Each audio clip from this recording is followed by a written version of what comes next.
Ivan Gunawan menggunakan uang hadiah 500 juta dari Deddy Corbuzier untuk membangun masjid. Diketahui beberapa bulan lalu Deddy Corbuzier memberikan tantangan kepada Ivan Gunawan untuk melakukan diet dan menurunkan berat badannya hingga 25 kg. Jika berhasil maka Ivan diberikan uang senilai 500 juta. Setelah sukses menurunkan berat badannya, Ivan pun berhak mendapatkan uang yang dijanjikan Deddy Corbuzier. Belakangan uang tersebut digunakan Ivan Gunawan untuk membangun sebuah masjid. Setelah proses pembangunan masjid dimulai, kini Ivan Gunawan sedang bersiap untuk membangun asrama santri. Iya nanti insya Allah, bangun asrama untuk para santri, doain aja, kata Ivan Gunawan di kawasan Tebet, Jakarta Selatan, Minggu, tanggal 19 September tahun 2021.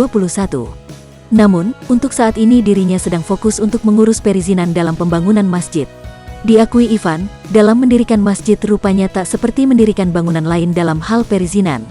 Untuk masjid sekarang masjid lagi ngurus surat-suratnya, ucap Ivan Gunawan. Karena bangun masjid ternyata nggak semudah bangun apa gitu ya, harus ada regulasinya, tambahnya. Barulah ketika urusan perizinan sudah selesai dan masjidnya sudah mulai dibangun, Ivan akan mulai membangun asrama santri. Insya Allah ya, segera dibangun, tuturnya.